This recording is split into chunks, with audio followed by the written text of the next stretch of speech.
Benarkah kita makin bodoh? Rahasia menjaga akal di tengah gempuran konten, brain rot. Pernah nggak sih kalian ngerasa kalau belakangan ini sulit banget buat fokus baca buku lebih dari 5 menit? Atau malah ngerasa dunia di sekitar kita isinya cuma hal-hal receh yang nggak masuk akal? Rasanya ada yang aneh ya. Di satu sisi teknologi makin canggih, tapi di sisi lain kita kayak kehilangan kemampuan buat mikir dalam.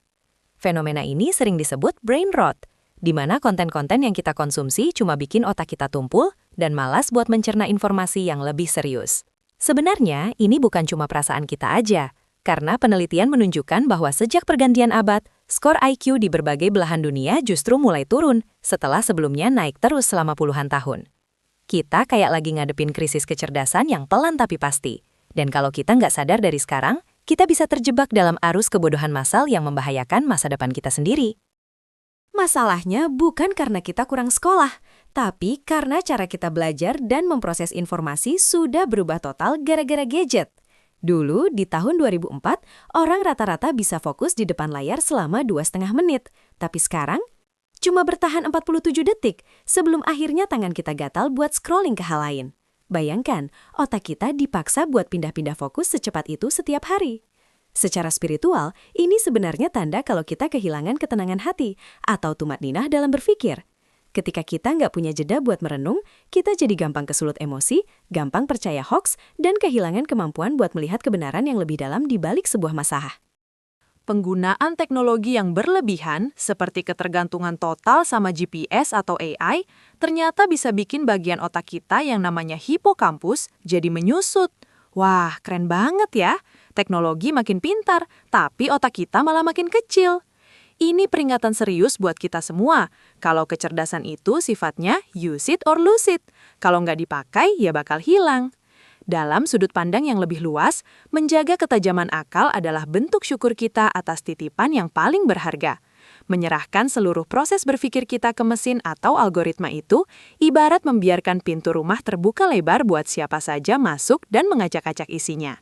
Kita jadi kehilangan kendali atas diri kita sendiri, karena sudah terbiasa disuapi oleh apa yang diinginkan oleh algoritma media sosial. Algoritma itu nggak peduli kamu pinter atau bodoh.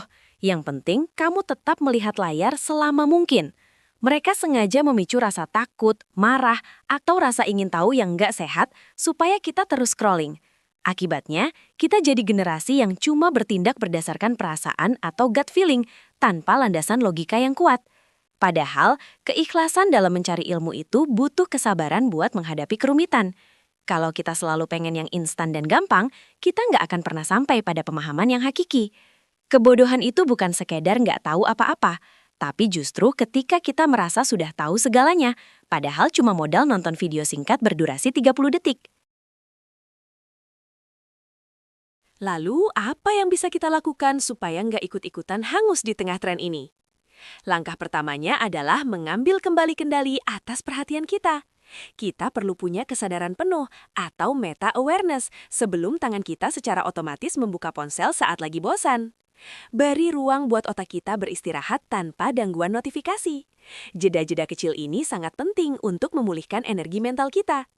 Anggap saja ini sebagai bentuk introspeksi diri untuk melihat apakah selama ini kita yang mengendalikan teknologi atau justru kita yang diperbudak olehnya. Kita juga harus mulai belajar lagi buat menghargai proses yang sulit.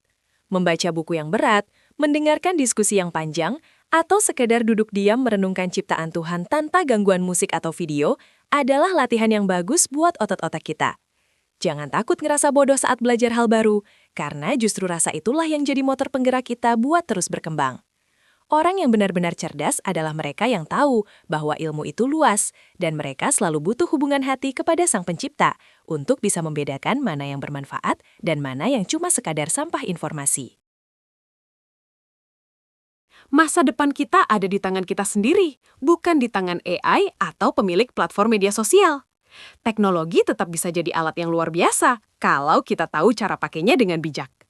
Gunakan AI buat ngebantu riset, bukan buat ngantiin pikiran kita sepenuhnya. Mari kita mulai kembali jadi manusia yang aktif berpikir, kritis dalam menilai, dan punya kedalaman jiwa. Dunia butuh orang-orang yang bisa berpikir jernih di tengah kekacauan, Dan itu dimulai dari keputusan kamu hari ini buat meletakkan ponsel sejenak dan mulai berpikir dalam lagi. Jadi, siap buat jadi lebih cerdas lagi?